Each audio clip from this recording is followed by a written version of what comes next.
नशे को लेकर हम सख्त रवैया रखते हैं और इसके लिए लगातार मीटिंग हो रही है।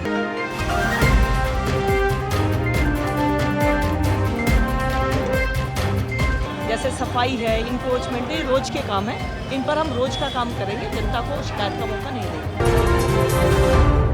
नमस्कार, मैं हूं प्रवीण। इंडिया टाइम 24 न्यूज में आपका स्वागत है। राजधानी दिल्ली में जनता से जुड़े अनेकों मुद्दे हैं। इंडिया टाइम 24 न्यूज शासन प्रशासन से हमेशा ऐसे सवाल करता है जिनका सरोकार सीधा जनता से होता है, क्योंकि हमें लगता है कि जनता की पसंद के सवाल करना ही पत्रकारिता है। नेताओं के पसंद के सवाल करना महज प्रचार है। पश्चिमी दिल्ली लोकसभा के द्वारका विधानसभा और इसके आसपास पानी, सड़क, सीवर सुरक्षा, चोरी, अतिक्रमण और ड्रग्स माफिया की मुख्य समस्याएं हैं। इनमें ड्रग्स और अतिक्रमण ऐसी समस्याएं हैं जो भविष्य में द्वारका विधानसभा को अंधकार में ढकेल सकती हैं। इसलिए एक कार्यक्रम के दौरान हमने सांसद कमलजीत शेरावत से ड्रग्स के संबंध में सवाल किया। सुनिए उन्होंने क्या कहा। सुरक्षा की और ड्रग्स की भी आपने बात की, लेकिन आपने डीसीपी के साथ मीटिंग भी की, लेकिन आज भी पार्कों में नशेड़ियों को बसेरा है। महिलाएं और बच्चे वहाँ जाने में डर रहे हैं। तो आगे क्या कुछ प्लानिंग है आपकी अगर नहीं होता है सोल्यूशन? तो नशे को लेकर हम सख्त रवैया रखते हैं और इसके लिए लगातार मीटिंग हो रही है। जैसा मैंने आपको कहा, 18 साल से नीचे के जब बच्चे इसके अंदर शामिल हो जाते हैं तो उनके लिए कानून की परिभाषा और कानून की श्रेणी बदल जाती है, जो हमारे लिए बहुत बड़ा चैलेंज है। लेकिन हम इसके ऊपर काम कर रहे हैं और ये हमारी चिंता का विषय है। हम लगातार इसके ऊपर अपनी कोशिश। हालांकि विधायक प्रद्युम्न राजपूत और सांसद कमलजीत शेरावत ड्रग्स कारोबार को खत्म करने के लिए प्रयास कर रहे हैं। बीते दिनों डीसीपी एसएचओ के साथ सांसद और विधायक ने एक बहुत बड़ी बैठक की थी, जिसमें सांसद ने पुलिस अधिकारियों को सबके सामने यह तक कह दिया था कि अगर आप ड्रग्स कारोबार को रोक सकते हैं तो रोकिए, और नहीं रोक सकते हैं तो बताइए, हम कुछ और विकल्प सोचते हैं। तो इस तरह का स्टेटमेंट भी दिया गया। और आपको बता दें कि द्वारका विधानसभा में ड्रग्स का कारोबार और ड्रग्स माफिया लगातार फैल रहा है। जब ये मीटिंग हुई, विधायक प्रद्युम्न राजपूत और कमलजीत शेरावत ने जब डीसीपी, एसएचओ और तमाम पुलिसकर्मियों की मौजूदगी में ये मीटिंग की और ड्रग्स का मुद्दा उठाया गया।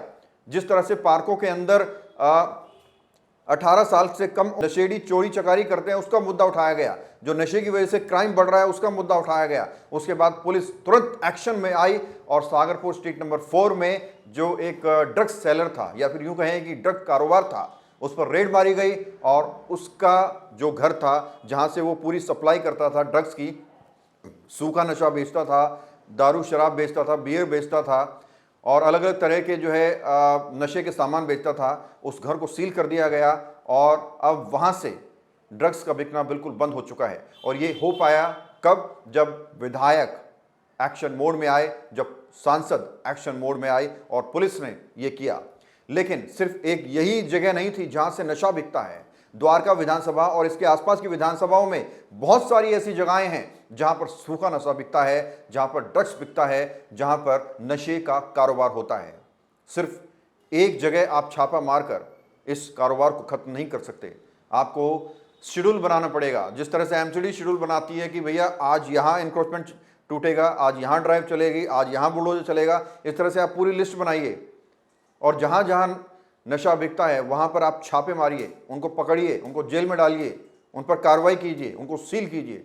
तब जाकर लगेगा कि कहीं ना कहीं फ़र्क आ रहा है। क्योंकि आप सागरपुर पर बैन लगा देंगे, सागरपुर के नशा कारोबारी पर आप बैन लगा देंगे, तो वहाँ के जो बच्चे हैं, जो युवा हैं, वो दुर्गा पार्क पहुँच जाएंगे। दुर्गा पार्क में रोक देंगे तो डाबड़ी पहुँच जाएंगे, डाबड़ी में रोक देंगे तो बिंदापुर पहुँच जाएंगे। तो ये सब जगह से रोकना पड़ेगा। उसके बाद ही लगेगा कि कहीं ना कहीं ये ड्रग्स माफिया खत्म हो रहा है और जो नशेड़ी गंजेड़ी हैं वो पार्कों में नजर नहीं आ रहे हैं। आज माहौल ऐसा है कि द्वारका विधानसभा के पार्कों में बच्चे और महिलाएं जाने में डरती हैं। उनको लगता है कि हम गए और कोई उल्टा सीधा कमेंट कर दे, कोई गाली दे दे, कोई बदतमीजी कर दे, कोई चेन झपटी कर ले। और ऐसे मामले पहले आए हैं, ऐसे बहुत सारे मामले आए हैं कि लोगों ने शिकायतें की हैं कि उनके फ़ोन उनसे छीन लिए जाते हैं, चेन उनसे छीन ली जाती है, उनसे कैश छीन लिया जाता है। और ये करता कौन है? कोई प्रोफेशनल चोर नहीं है।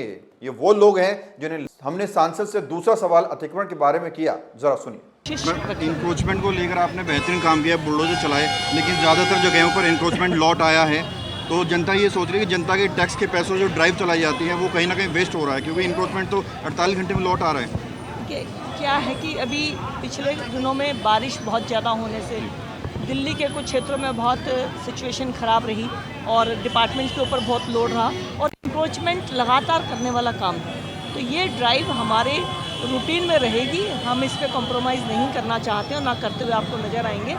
तो इसके ऊपर हम फिर से काम करेंगे। कुछ चीज़ों की जैसे सफाई है, इंक्रोचमेंट है, रोज़ के काम है, इन पर हम रोज़ का काम करेंगे, जनता को शिकायत का मौका नहीं देंगे। तो ऐसे तमाम बड़े सवाल हैं जो इंडिया टाइम 24 न्यूज़ लगातार नेताओं से पूछता है, और यकीनन ये हमारे सवाल नहीं है, ये आप लोगों के सवाल हैं, आपके जीवन से जुड़े सवाल हैं, आपके समस्याओं से जुड़े सवाल हैं जो इंडिया टाइम 24 न्यूज़ आपके लिए करता है।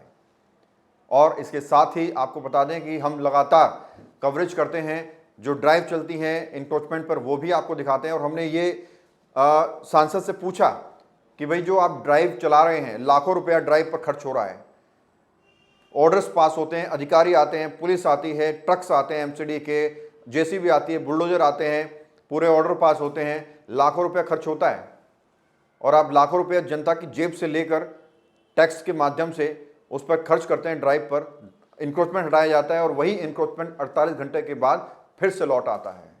इसकी वजह क्या है? रिमूवल मेंटेन कौन करेगा? इसकी जिम्मेदारी किसकी होगी? इस पर जवाब सांसद ने दिया कि हम लगातार ये करेंगे, बार बार ये करेंगे, और जब तक लगेगा तब तक करेंगे। क्या आपको लगता है कि ये कोई समाधान है कि भाई सरकार तोड़ती रहे वो लगाते रहें, तोड़ती रहे लगाते रहें? ये कोई समाधान है? आप हमारे कमेंट में इसका जवाब ज़रूर दीजिएगा। इसके साथ ही आपको बता दें कि इंक्रोचमेंट सिर्फ द्वारका में ही नहीं, पूरी दिल्ली में फैल रहा है। पूरी दिल्ली में सिर्फ एक गरीब आदमी ही इंक्रोचमेंट नहीं करता है, सिर्फ एक रेहड़ी लगाने वाला ही इंक्रोचमेंट नहीं करता है, बल्कि बड़े बड़े रसूखदार लोग जहां 4 मंजिल का अप्रूवल है, 6-6 मंजिल बनाकर बैठे हैं, क्या वो इंक्रोचमेंट नहीं है? बड़े बड़े शोरूम 8-8, 10-10 फीट की सड़क घेर कर बैठे हैं, पूरा फुटपाथ कवर किया हुआ है, क्या वो इंक्रोचमेंट नहीं है? बड़े बड़े रसूखदार लोग डीडीए की ज़मीनों पर अपने कारोबार कर रहे हैं, क्या वो इंक्रोचमेंट नहीं है? सभी चीज़ों पर ध्यान देना चाहिए, बराबर का इंसाफ होना चाहिए। और आपको बता दें कि अलग अलग समस्याएं अलग अलग जगहों से लोग हमें भेजते हैं, और हम जितना हो सकता है कवरेज भी कर सकते हैं। अगर आपके मन में या आपके घर के आसपास भी कोई समस्या है जो आप चाहते हैं कि वो नेताओं तक जानी चाहिए, प्रशासन तक जानी चाहिए, तो इंडिया टाइम 24 न्यूज़ पर आप लिख सकते हैं और हमें बता सकते हैं। मुझे व्हाट्सअप भी कर सकते हैं।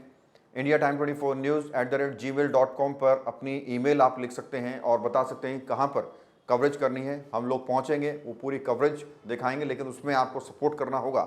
ऐसा नहीं है कि आप खुद तो छुप कर घर में बैठना चाहते हैं और मीडिया से चाहते हैं कि भाई वो आए और उसको कवर करके ले जाए। आपको सामने आना पड़ेगा, आपको कंप्लेनेंट बनना पड़ेगा, आपको शिकायतकर्ता बनना पड़ेगा, उसके बाद ही हम आपकी समस्याओं को उठा पाएंगे। बहरहाल खबर में इतना ही। देश और दुनिया की बाकी खबरों लिए आप बने रहिए हमारे साथ और देखते रहिए इंडिया टाइम 24। भगत चंद्रा हॉस्पिटल विश्व की सभी आधुनिक और बुनियादी सुविधाओं से परिपूर्ण एक world class multi speciality hospital, Mahavir enclave Palam डावडी रोड पर स्थित साउथ वेस्ट दिल्ली का एकमात्र मल्टी स्पेशलिटी हॉस्पिटल, जहां 24 घंटे आपकी सेवा में उपलब्ध हैं वेल क्वालिफाइड डॉक्टर्स और हेल्पिंग स्टाफ। डॉक्टर CM भगत द्वारा स्थापित भगत चंद्रा। खबरों से खबरदार रहने के लिए चैनल को सब्सक्राइब करें और प्रेस करें बेल आइकन।